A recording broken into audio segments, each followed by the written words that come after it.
I would say that today the most powerful representation of Jesus Christ in popular culture is still the Gospels, not film.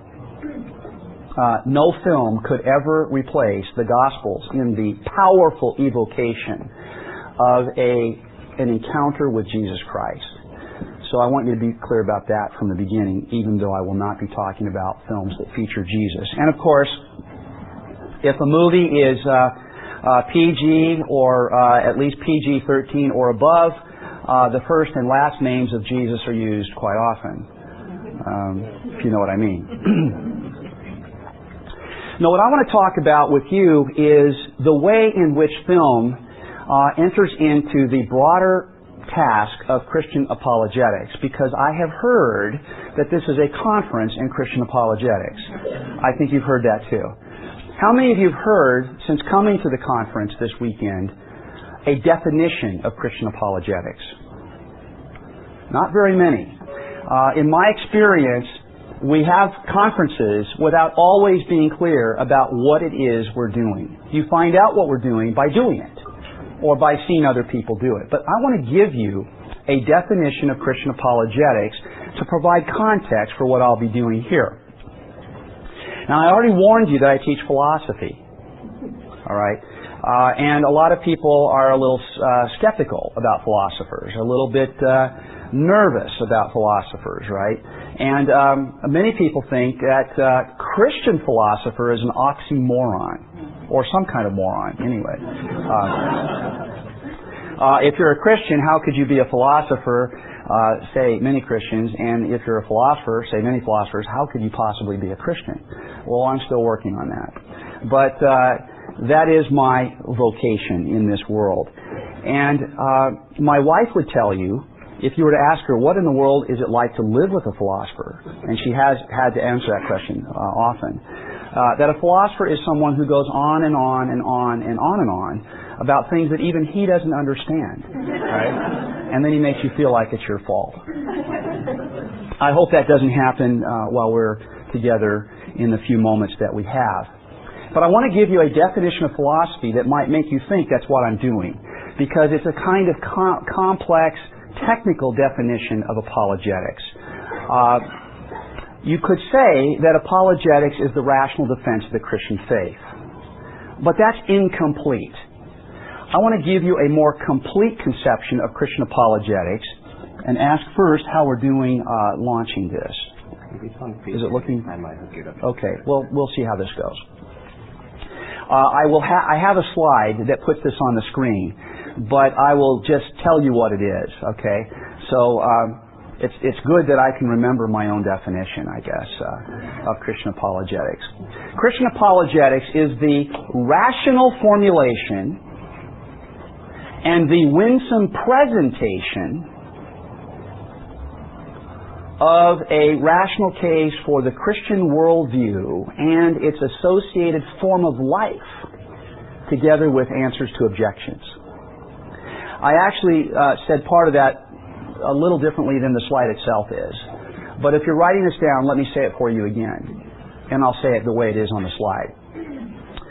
Christian apologetics is the systematic formulation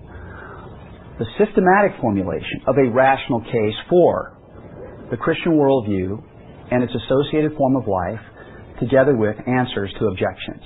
There are three pairs of concepts here. One pair of concepts is that when we do apologetics, we are commending two things. We are commending a set of beliefs, a set of propositions to be believed. That's the worldview. It includes the proposition that God exists, the proposition that the Bible is the Word of God, that Jesus Christ is the Son of God, and a host of other things that go with those basic propositions. That's worldview. And we commend a worldview, something to be believed. But not just something to be believed, but a form of life that goes with the belief. The beliefs inform a way to be in the world. You understand that? And so, it is both a worldview and a way to be in the world, an orientation to conduct in life that we are commending when we do apologetics. That's the first pair of concepts. The second pair of concepts is that we need to be able not only to make the case for these things, but to be able to respond effectively to objections. And some will say this is the distinction between positive apologetics and negative apologetics. I don't really like this term negative because it sounds so, well, negative. It's pejorative in sound, right? But what it means then is that the positive dimension of apologetics is building the case, advancing reasons to believe. That's positive.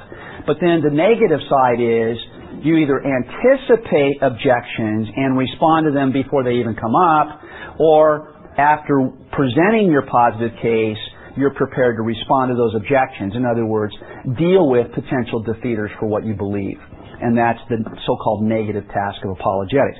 That's the second pair of things. The other pair, the third pair of things that I really emphasize significantly is that when we do apologetics, or when we're going to be apologists, we need both to prepare our case studiously, and we need to attend conferences and read books and take courses and things like this so that we can keep people like me in business. No. But also we need to actually be out there doing the job. You are not doing apologetics if all you do is attend a conference like this. Now I am doing apologetics, and so are the other speakers. And it's possible that there are people in the audience who are benefiting from what's being said, in that they are hearing for the first time the best reasons they've ever heard for Christian belief. And so apologetics is going on in that sense. But basic instruction of believers in apologetics, though that's an apologetic task that's fulfilled by the teacher, on the receiving end, you're not doing apologetics yet. But it's crucial, if you're going to be an apologist, that you do that work. And so there is the homework that you do, and then there is the field work that you do. And the field work, of course, is where the rubber meets the road. That's where you are actually doing apologetics. And I want to urge you that you step out in faith, taking whatever you already know, even if it's limited to what you learned in this conference this weekend, and do apologetics with people that you know and that you meet. You get better at doing this if you do it. All right? There's a lot of practice involved, and you've got nothing to lose. And a great, exciting adventure to enjoy if you will launch out in faith and do this sort of thing. So Christian apologetics is both the systematic formulation and then the winsome presentation of a rational case for the Christian worldview as well as its form of life, together with answers to objections. Do you see how those three pairs of things have come out in that? So I'm not real satisfied with a definition which says it's just the rational defense of Christian belief. You understand that? Now I want to give you content to two other concepts. Worldview and something that has been called by philosophers noetic structure. All right, worldview. That's a term you've heard before. In fact, I used it earlier, didn't I, in my definition of Christian apologetics. A worldview can be characterized as a way of accounting for fundamental concerns or facts that have concerns about the nature of reality. So a worldview will depict what is most fundamentally the case about the world according to that view. Now, there are competing worldviews. So there are competing accounts of reality, different interpretations of reality, how things are. The Christian worldview says the most basic reality is that God exists. But other worldviews deny this. Even if they affirm the existence of God, they might not think that God's existence is the most basic reality, and others deny that God exists. A worldview, then, is a conceptual system that does several things, three that I'll mention here. First, provides an interpretation of two things, the world and the place of humans in the world. All right? So it's an interpretation of the world and how we fit into the world. Second, a worldview bases an account of how life should be lived on that interpretation. So a worldview will then say, if that's how the world is, then this is how we should be. And then finally, it expresses this interpretation and lifestyle in various ways. That's very vague because worldviews differ. And so we won't go into how that could be illustrated by different worldviews because we have other objectives this morning. Let me recall for you the book, The Davinci Code. Did any of you read that book? The Davinci Code? Did any of you buy that book? I say that because, you know, not every bestseller has been read by everybody who's bought the book. But when that book came out, and I was traveling quite a lot, as I do, I would see many people carrying this book around. It was like, you know, Chairman Mao's little book in China. It was almost like that, you know. Everybody's got a copy, you know. And they would whip it out when they got on the plane, and there were pyramids of books spilling out into the corridors in the airports. I mean, it's just an incredible phenomenon. This thing was a bestseller, and it made a lot of money for Dan Brown. Well, I didn't want to read this book, but I was being asked to speak on this topic. And I prefer not to speak about a book that I haven't read. And so I read the book, and I found that it was a page-turner, right?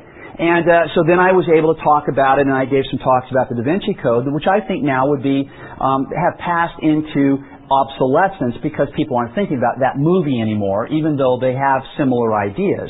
The ideas have lasted, and they predate the movie. The movie and the book. Now, the movie adaptation of the book was really not very good. I don't know if you agree with me about that. How many of you saw the movie? Okay, so more of you saw the movie than the book. And you hear it said all the time that the movie's not as good as the book. This is certainly the case in this movie. And part of the problem with that movie is the casting of one of the two main characters, namely the woman detective from France, who plays the role of the skeptic as they go in search of this grail that her counterpart believes is real. And in the course of their adventure trying to track this thing down, and this is only part of the plot, others are in pursuit of the same thing. And she is very skeptical about the story that's being told, the narrative that surrounds this object that they seek to locate. And so she is this sympathetic character, the person who represents for you, the reader or the viewer, the person who is properly skeptical, requires evidence, right? Will not believe something without good reason. And I think that's a good thing. I find that very sympathetic. And so you're drawn into this affinity for that character, not only because she's skeptical, but she's attractive. You see this romance beginning to start between these two people, and you're hopeful that it'll work out. And, you know, all the things that are part of storytelling that build sympathy for a character are in this film.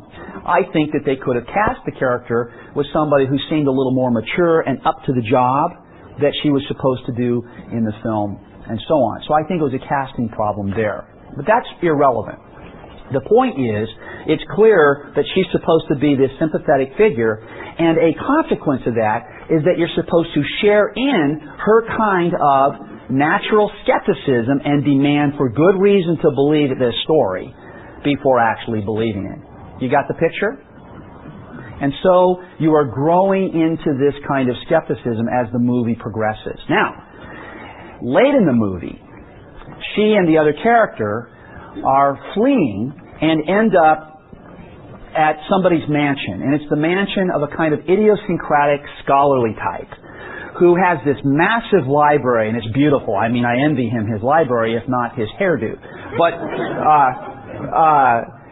here he is, and he projects education, knowledge. He's got all the symbols and all the accoutrements for that, right? I mean, this library, the very house, the wealth, the knowledge, the articulateness as he speaks, his advancement in years, all of this is telling you, the viewer, this is somebody you're supposed to be able to trust on things that he knows about. He's a specialist in this area about which she is a skeptic. Now here's what happens. During the course of their dialogue, she is saying, I'm still not convinced. He said, well, what about this? Well, I still don't know. What do you mean? How about this problem? And he gradually takes each individual objection she has and offers a defeater for it and overwhelms her with evidence. And then what happens? At one point, she finally says, of course, I see it now. Now, if you have been sympathetic with this character all along, and you have conceded that she is for you a representative of your own requirements, that there be good evidence for the things that you believe, now she is your representative when she says, yes. And she expresses that her own intellectual curiosity is satisfied with evidence for something she had not been prepared to believe. You see what's going on there? Now, if you saw that movie, you probably weren't thinking about that. You probably weren't thinking, oh, they're trying to get me to go along with her now. Or you might have, but you might not have been thinking about the technique that's used to actually accomplish that purpose. And it is part of film. Now, I want to introduce you to the concept of a noetic structure. And I have to be brief about this, but it's a very elaborate thing. I mean, there's a lot to a noetic structure, but it includes everything you believe. Everyone in here has a noetic structure. It includes everything you believe. Everything. It also includes the history of your beliefs. It includes then a history of what you used to believe but don't believe anymore. It also includes the reasons you have for believing the things you do. Your noetic structure also includes your psychological relationship to your beliefs. How it is that you hold some beliefs more firmly and others with less conviction. It includes what conditions existed when the belief was produced. How the belief was produced. All of that is part of your noetic structure. Now here's why I have given you that simple definition or account of what it is. When you watch a film, you are being exposed to various conceptions of reality, different ideas about how things are, but also different ways to evaluate claims about reality. So you're being exposed to different accounts of how evidence works, or whether evidence matters even. And when this is going on, it just is a psychological fact that this becomes insinuated into your consciousness, sometimes on a kind of subliminal level, because you're not thinking about it, you're enjoying the film. You're there to be entertained. And what can happen is that there can be little slips, little subtle changes, I call them shifts, in your noetic structure. One little shift in your noetic structure could be as simple as this. I wonder if that's true. You never wondered that before. But now that you wonder it, that has become a feature of your noetic structure. The story of the Davinci Code is told that the Christianity that everybody has grown up with is not the real thing. It certainly isn't the only version of Christianity that we have to consider when we think about its actual historical development. And that, in fact, the Church and so-called Orthodox Christians historically have suppressed truths about versions of Christianity that were extant in the early centuries of the Christian Church and have as much chance of being true as the so-called Orthodox view. Now, you might not have ever heard that. And you might be thinking, gee, I wonder how it is that if there were other accounts of the gospel or of the Bible and what belongs in the Bible and what doesn't, these are questions of canonicity, even if you've not entertained these kinds of questions, now you are entertaining these questions and you're being asked to think about, well, now how did we get the Bible that we have? And you're being given an account of that that's different, really, than the truth. as I would say. Now, you might not believe this story that they tell you, but it makes you wonder, doesn't it? You stop and you think, well, I do wonder how in the world then we got the Bible that we have in the form that we have it. And I wonder what the answer is to this particular claim that's being made. And you know, if you're really just watching the movie, this question is usually pretty subliminal. And the problem with that is you won't go out and look for the answer.